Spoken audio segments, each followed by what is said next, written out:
This is the IBJ podcast for the week of October 18th, 2021. I'm your host, Mason King.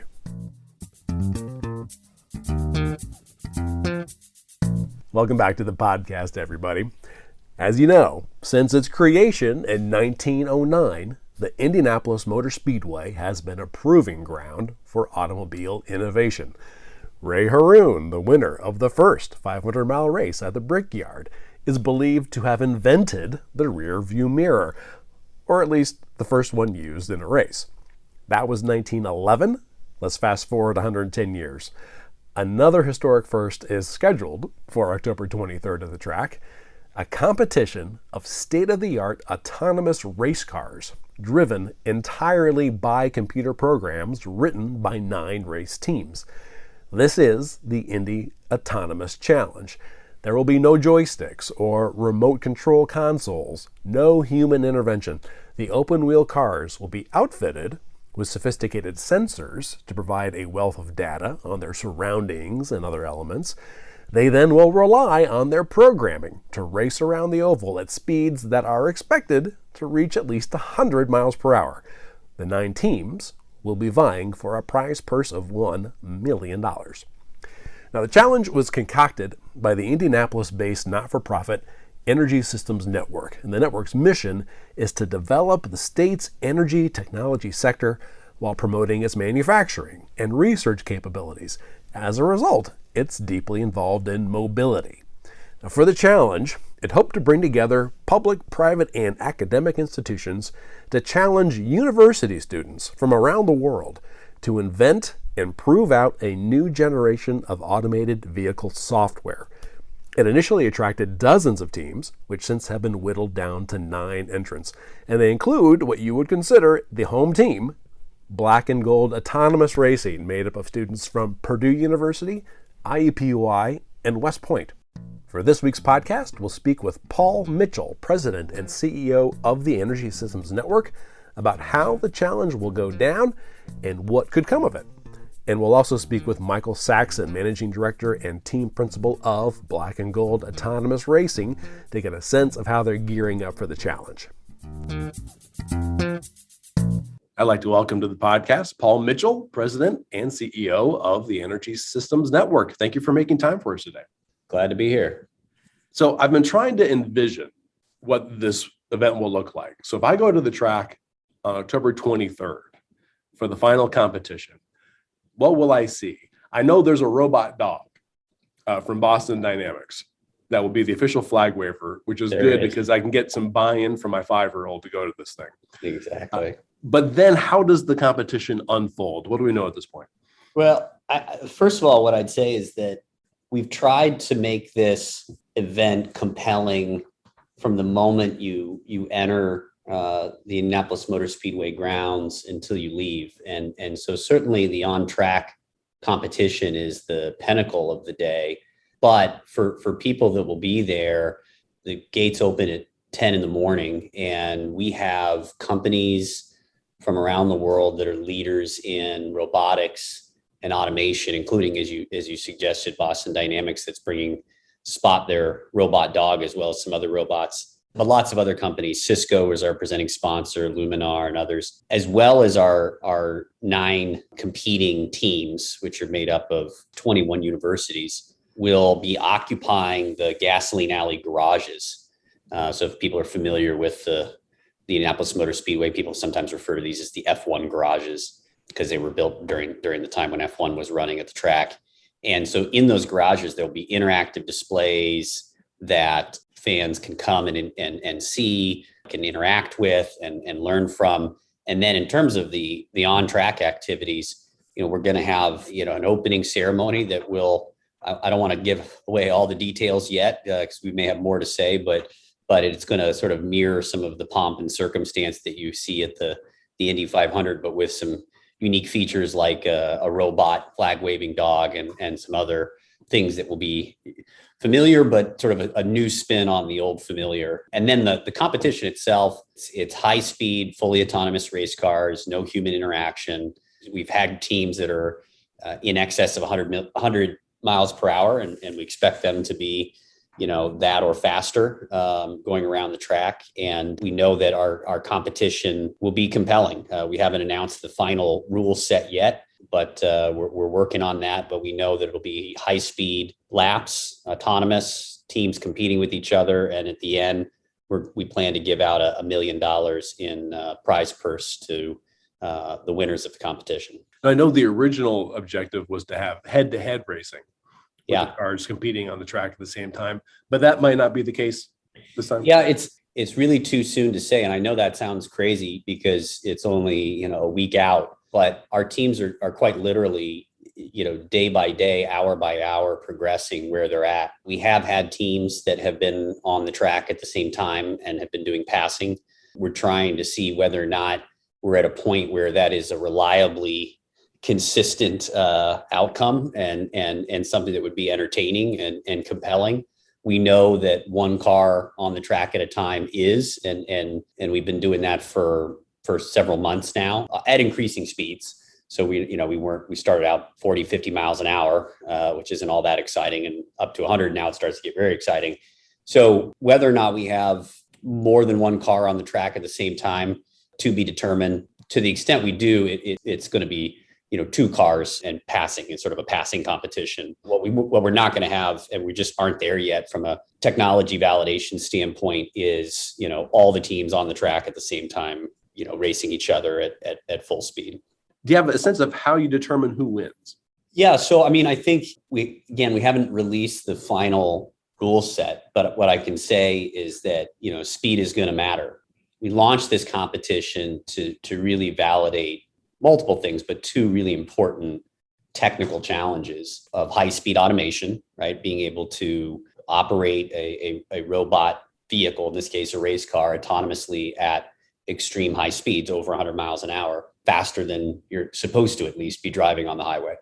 And then a second one is to do that with close encounters with other robot-driven vehicles. And so I think our competition will include speed as well as perception. Those are the two kind of key functions. But I think in the end, speed is going to play a key role in the determination of a winner. So my understanding is the Lee Endowment provided a grant to help Energy Systems Network develop the Autonomous Challenge. Correct. And when was that? When did this process start? In the spring of 2019, even beginning of 2019 is when we began the planning process. And that was actually supported and funded in part by some initial seed dollars from the Indiana Economic Development Corporation. So the state was in as really the first dollars to say, hey, you should investigate this and see if there's interest from industry, interest from the academic institutions that would need to be involved.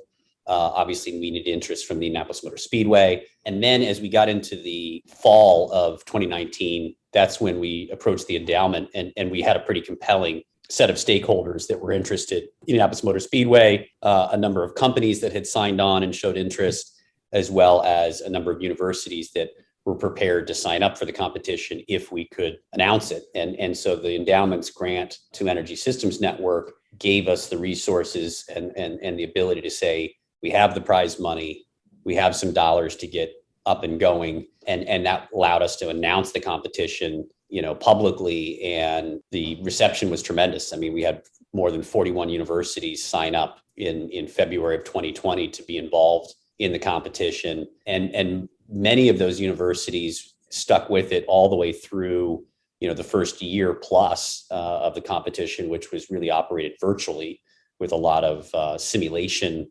competitions, sort of computer-based racing. Think of sort of video gaming, but at a much more advanced level.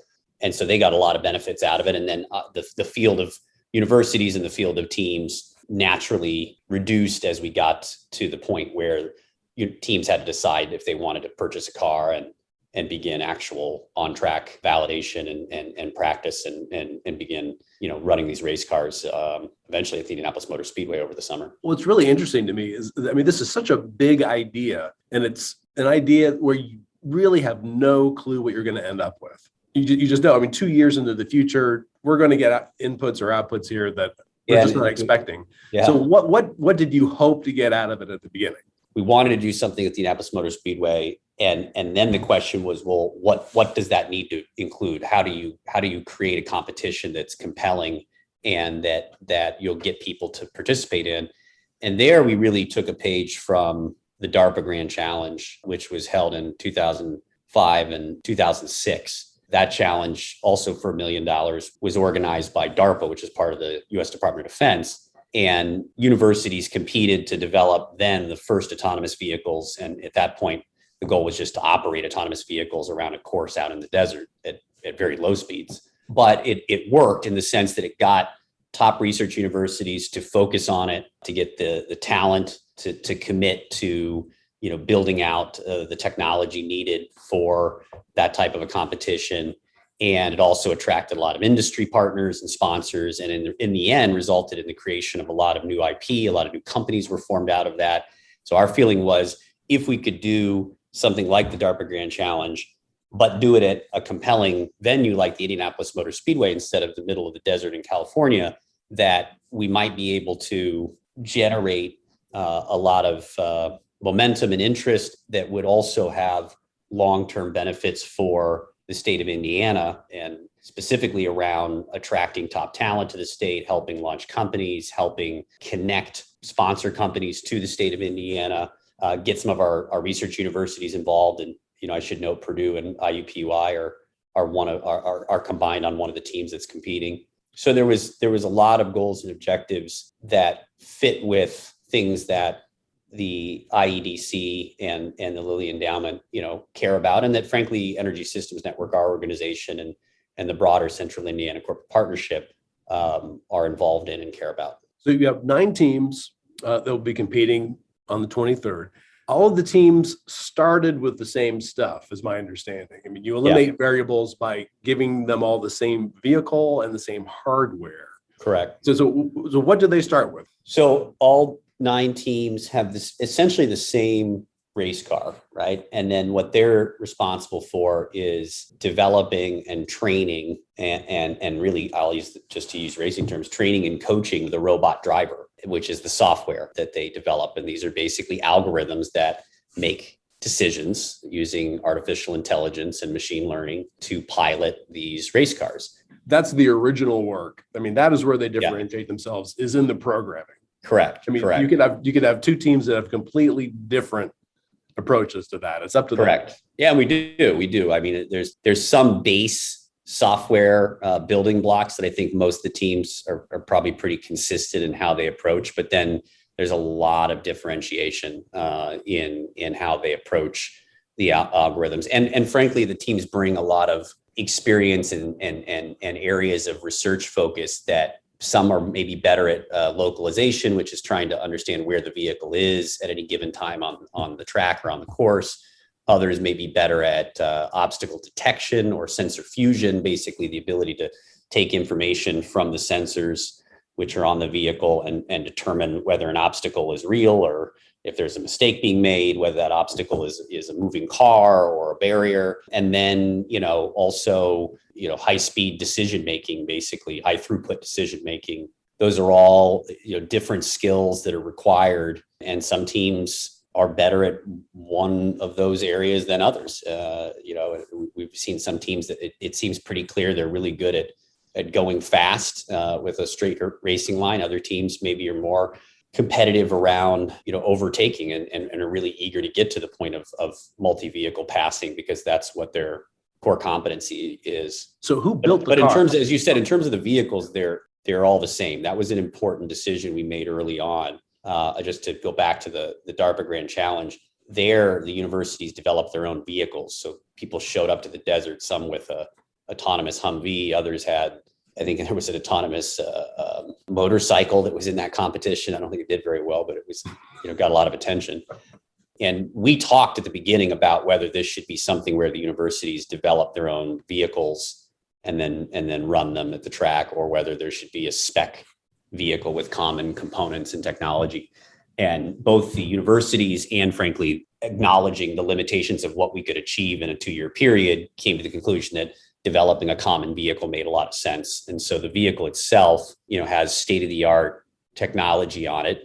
I say it's off the shelf because it's technology that is supplied by industry it's just really cutting edge or bleeding edge technology. So, our LiDAR supplier, Luminar, is a newer company, really the first to develop solid state LiDAR technology. And we have some of their first generation systems on our vehicles. They're working incredibly well, by the way. Cisco is another big partner and sponsor, has a extreme low latency communication technology that allow vehicles to talk to the other vehicles, talk back to race control and infrastructure. And it's a new technology for Cisco. It's something they acquired recently, and it's out in the commercial realm, but it's still very cutting edge. So it's a lot of bleeding edge commercial technology integrated into a race car platform that will be familiar to people. It's the Indy Lights chassis as kind of the base vehicle chassis provided by Dallara. Obviously, it's been augmented to the point where there's no driver in it. So the cockpit's filled with a supercomputer and a bunch of other sensors. But to the naked eye from a distance, it looks like an Indy car or specifically an Indy Lights car. If one of these cars crashes really badly, who has to pay for that? The teams now. For a while, the IAC was kind of picking up the tab of accidents when we were still in the process of building vehicles. So, keep in mind, in the middle of the summer, because of the pandemic, it was tough to get parts. And also some of the parts we're using are parts that are also used in the Indy Lights series. So you have Indy Lights teams that want a part for competing that weekend, and we want the part for our autonomous race cars to be able to practice. And, you can imagine who wins out in that competition. One needs it for a race the next weekend. The other just wants it to get our cars built for our competition. So, there was a period of time where we only had, 4 or 5 cars that were ready to go, but we had, 9-10 teams that wanted to use those cars. And so they had to share those vehicles. And luckily we didn't have many accidents. Haven't had many accidents. We've had a few. They largely result in the same type of damage. And the cars pretty much, I think almost in every instance, have been put back together, within 24, 48 hours. And now we're at a point where the Indy Lights series is over. Dallara has plenty of spare parts ready to go, particularly going into next week where we have a lot of practicing and it'll be to higher speeds at the Indianapolis Motor Speedway. I fully expect we may have, an accident or two and need to get cars put back together quickly in order to have them run on the 23rd. Generally speaking, the accidents with sort of single car making a bad decision, clipping the wall, hitting the wall, it does some damage, but it's stuff that can be repaired pretty quickly.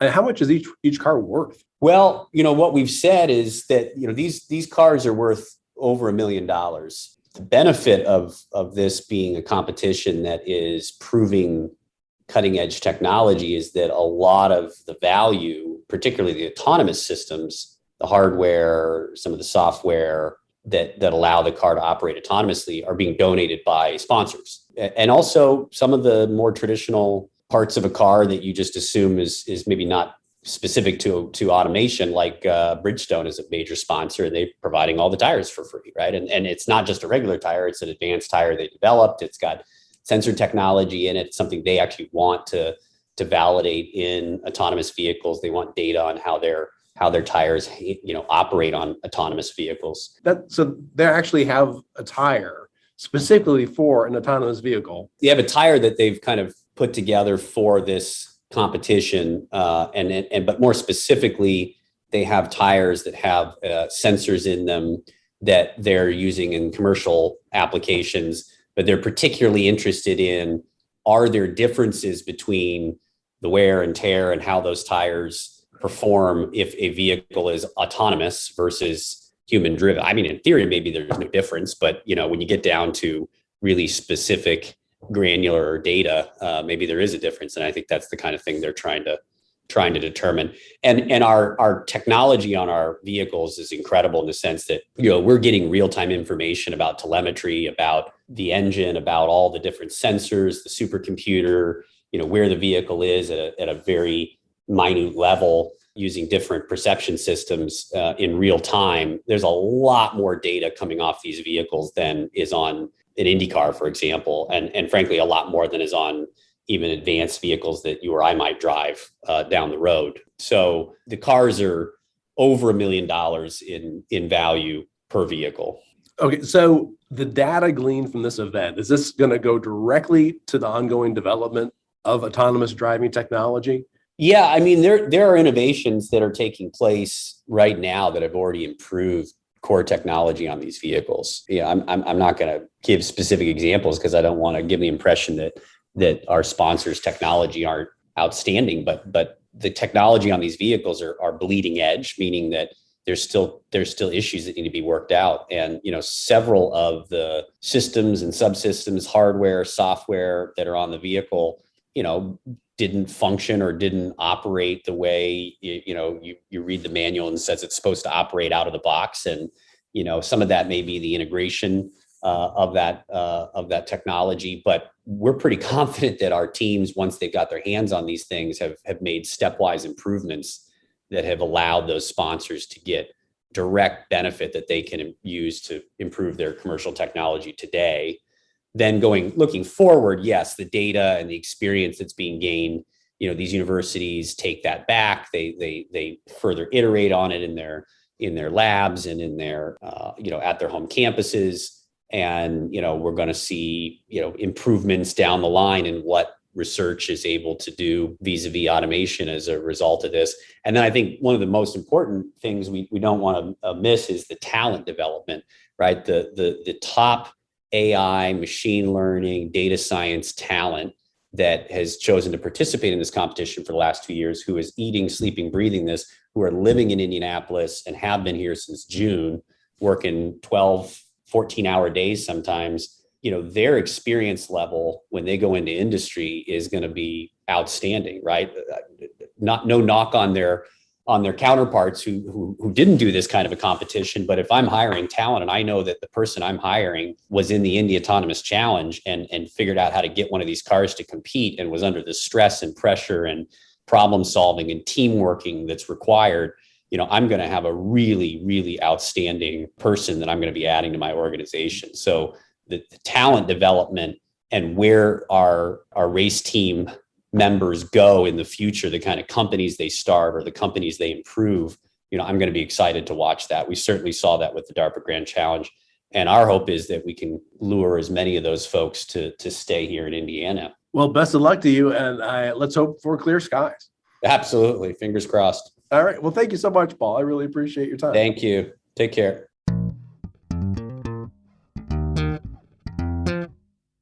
Okay, let's take a quick break and we'll hear from Michael Saxon of Black and Gold Autonomous Racing. This is the IBJ Podcast. Hi, everyone. I'm Angela B. Freeman, host of IBJ's new podcast, The Freedom Forum, that discusses the intersection between business, race, and gender. Our third episode this month is with Jessica Gendron, President and CEO of the Center for Leadership Excellence, and she'll be talking about the disparities and inequities experienced between non-diverse and diverse women in corporate leadership positions. This podcast will debut on October 27th, 2021, and is brought to you by Cummins, Inc. Hope to see you there. All right, we're back with the latest edition of the IBJ Podcast. Let's hear from one of the teams in the Indy Autonomous Challenge. I'd like to welcome to the podcast Michael Saxon, Managing Director and Team Principal of Black and Gold Autonomous Racing. Thanks for making time for us today. Well, thanks very much for having me. Let me ask you right off the bat, how are things going? Do you feel like you are ready for October the 23rd? We are ready for what October 23rd has become. In many ways, this thing from the beginning was a bit of a moving target in the sense of what we thought we might have been able to accomplish, 2 years in the future. And I think the race format at this point is still going to be pretty compelling and interesting, and we're certainly ready for what that's become. And what is your understanding of the format right now? Well, I think we're going to be able to test, like the vehicle has to be able to move autonomously from the pit lane out onto the track to be able to perform its autonomous laps, as well as some object detection and avoidance as well. It's looking like what's going to happen is the cars we'll move around the track. They'll do a time trial, and then they'll have to sort of navigate some obstacles, on one of the straights of the track. And it'll be a combination of those things that I think ultimately determines the winner for this particular competition. The good news, well, I think it's the good news from all the teams' perspectives, is that it looks like we're going to do another race in January, and then we'll see what the future holds from there. Now, you've been able to get out on the track and practice, is that right? Yeah, absolutely. I mean, thankfully, we've had the support of both Lucas Oil Raceway as well as Indianapolis Motor Speedway. So, track days are like gold in this series, and obviously these tracks are in high demand for a whole host of events. So, getting track time has always been, an important part of this. And then Lucas Oil Raceway coming on board really has helped quite a bit, because that's multiplied the number of track days that we've had to be able to do testing and that sort of thing. So, it's been very helpful to have both venues assisting with this. Have you been able to get around the oval? Oh yeah, absolutely. We're up both ovals, as a matter of fact. So tell me about the team and how it came together. Who was on the team? I was a career U.S. Army officer, and I was on the faculty at West Point for 10 years. And I retired from the Army in 2017, came back to Indiana, which was my where I grew up with my wife and I, and started my own business. And of course, I'm very interested in technology, very in motorsports. I had done some work at West Point Autonomy, and I saw this competition and said, "Oh, this is fantastic! This is literally the fusion of everything I'm interested in." And so I reached back out to West Point, the Robotics Research Center there, led by Colonel Chris Corpella. And I said, "Hey, does West Point want to do this?" And eventually the answer was yes. And then I noted as well that Purdue wasn't involved, which was very surprising to me, given both their proximity and their prowess as an engineering institution. So I reached back out to Purdue University. I reached out to Purdue University and really didn't know too many people there. And so I just sent quite a few emails around and happened to land in the right email inbox and was able to start a conversation and get them to join the effort as well. So it's been a joint Purdue West Point effort for almost 2 years. And then within the last couple of months, we've also absorbed part of the team from IUPUI, which has been a real boon for us because there's a ton of capability there as well. So right now we're a joint West Point Purdue IUPUI team, and it's a great team, a lot of capability. So part of your job as a leader is to bring these people who don't know each other and programs, I assume, have different approaches sometimes, bring them together onto one goal. Yeah, absolutely. And part of the challenge has obviously been, the COVID situation. So a large part of this competition has been done remotely. Only until, the last couple of months we've been able to meet again in person. So it's really interesting. In the case of our team, we did our kickoff event in downtown Indianapolis, where we were able to meet in person. And then, that was March of 2020, 2020, I think. So, since then we've done everything remotely, had to do all that sort of team building and bonding and a lot of that kind of stuff that you would expect a team to do and do that remotely and develop our code remotely. And obviously we spent a fair amount of time working in simulation as we developed our code and the original 39 teams sort of kind of whittled down to the ones that we have. But so we've had to do a lot of this from afar, and it's been a testament to the team's, I guess, wherewithal to be able to pull it off and meet all the objectives. What does it seem like the students, for example, have gotten out of this process so far? Well, I think a ton of things. I mean, first of all, it's an amazing technical challenge in the sense that we were given a car that is the hardware foundation is quite unique. It was very difficult for the team that built our car to build it, but at the same time, we've had to develop the code for the car, and then, frankly, as we've deployed that code on the car, we've had to solve a ton of hardware challenges that you would expect you would have to solve once you actually are applying code to actual hardware in a race-like environment. So a lot of our folks didn't have those sorts of experiences where maybe they were quite proficient in coding, but really not, maybe low-level systems or some of the hardware troubleshooting and that sort of thing we've had to do. So it's really, I think, broadened the horizons of a lot of folks on the team who, have just really had to wear many hats to basically solve problems. And that's what this challenge ultimately is about, is, just to continue to push through every obstacle that the difficulty of the challenge itself is going to provide, and can continue to push and get closer and closer to objectives. So that's one of the things the team has achieved.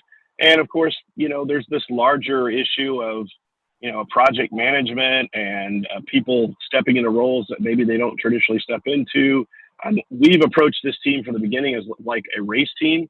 And so we've brought on full-time marketing and creative and a number of other things from around the surrounding Indianapolis community. So we have folks that have done creative, for instance, for multiple race teams, including IndyCar teams. And we have, a marketing team and various other sorts of individuals. So, everybody's been able to see kind of all the facets of what a race team might look like, at least in our small way. And then, of course, overlapping this is this giant engineering challenge as well. How different is this challenge from previous challenges focusing on autonomous cars? I mean, is this more of the same, the next obvious step, or is this really a big step forward?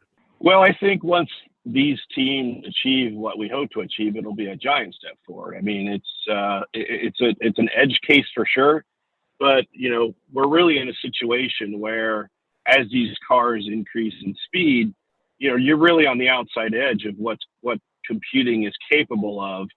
Specifically, if you think about the specific challenge of this edge case, you have to operate at speed, and you have to be able to use the sensors, LiDARs, et cetera, cameras on the car, to be able to process data in real time on the car, right? So you have to do all your, you're already operating at, a specific megahertz, so you already have a specific amount of time that it takes just to process a signal.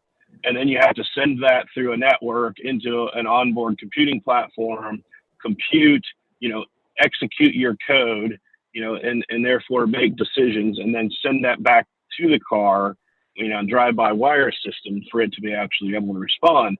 And as you might expect, as the speeds go up, that the very physics of that process becomes the impediment. So I think as we test these cars fully to their limits and really get to high speeds, it's a pretty remarkable challenge. So I think it does push things significantly forward in that respect. And because of the connection with Purdue and IUPUI, for example, do you guys feel like you're kind of the home team? Do you feel any pressure in that regard?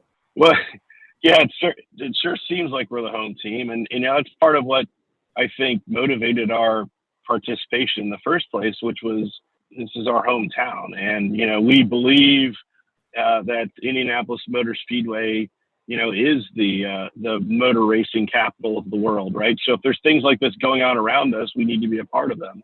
And I think that's why it was such an easy sell for Purdue University. It was, I think, this moment where the right people at Purdue said, wait a second, we're not involved in this. And, that just seemed to be an untenable position for the very reason you described. Being part of this seems distinctly Hoosier, if that makes sense, right? It just seems distinctly motor racing, right? So it doesn't seem like something you can't be a part of if you're around here and you've got some engineering chops. What do you hope to get out of this here in the end? Well, from my perspective, this has just been the opportunity to do something that's, I'm passionate about. I've taught for a long time. I enjoy being around young people. And so, it's an easy sell for me. For the students, I hope that they just have the ability to do a very difficult engineering challenge, that's also, frankly, pretty darn sexy. We're talking about race cars here. And so this takes a lot of what they're doing in the laboratory and puts it on a platform that's just really compelling. And so not only that, but they've got to work alongside UCOS Racing. So they understand a little bit more about how racing works and racing safety and how workshops work and how trackside behaviors matter and all these various things. I think this is fantastic to pull, engineers out of a laboratory, and put them in this sort of environment. I mean, it's fast, and it's like I say, it's a race car. So that to me is amazing. And so, sure, that experience, I hope the young people profit from that experience. And to be honest with you, I would love for them to get some exposure because, we have some fantastic talents that work extremely hard, and, they're all pursuing advanced degrees, that sort of thing, but they're all going to have to go back out at some point and, get jobs in the tech community, and they're going to have, decide if they're going to stay in academia and try to run their own laboratory and all those other things, and all those partners that have come on board as well. Our marketing team and others that have, selflessly put time into this. It would be great if some of that could rebound on them as well, which, I believe will be the case. Are you worried about that first turn? Well, like I say, it's a very expensive car. So I think everybody's concerned about the first turn and the second turn, the third turn. We're all concerned about pretty much, every part of the track. You think about all the times that something small fails when you're making a smartphone call or something like that. And of course the stakes are pretty low there. You might lose connection, or you may have a little pause or hiccup or something like that. But, any little thing that happens with the car, whether it's our fault or it's just a hardware snafu or anything else, that could put a car on a wall. Like I say, it's a very expensive car. So it's a beautiful car. So we want to see it stay whole for as long as possible. So yeah, a little bit of nervousness across the board for sure. All right. Well, best of luck. I hope to see you guys out there. It's going to be great. We're really looking forward to seeing everybody that comes out. It looks like it's going to be a big day. My thanks again to Paul Mitchell and Michael Saxon. You can read more about the Indy Autonomous Challenge on the front page of the latest issue of IBJ, a story by our Mickey Shuey. And before you get on with the rest of your week, there are a few other strong stories I want to bring to your attention. First up, outages at 2 of its power plants have forced AES Indiana, which you probably remember as Indianapolis Power and Light, to buy more than $1 million worth of power from other sources. And now it wants to pass that extra cost on to its customers. But consumer advocates and environmentalists are lining up to block it. IBJ's John Russell has the story. Also in this week's issue, Leslie Bonilla Muniz details the challenge of moving most of Marion County's criminal justice system from downtown Indianapolis to the new community justice campus in the Twin Air neighborhood. And Emily Ketterer breaks down the communities that have coalesced into regional development teams across Indiana to compete for $500 million in grants from the state, and their proposals include new facilities like concert venues and sports complexes, as well as talent recruitment, job creation, and housing initiatives. Again, you can find these stories in the latest print edition of IBJ or online at ibj.com. I will say, it's quite a bit easier to access all of the latest local news about business and politics, and all of IBJ's data on Central Indiana's business, community, and economy if you're a subscriber. It works out to about $2 per week for actionable information you're not going to find anywhere else. Just go to ibj.com and click on the subscribe button. Thanks again for making time this week for the IBJ podcast, which is edited by Leslie Weidenbender. I'm Mason King. Hang in there, everybody. We'll be back again next week.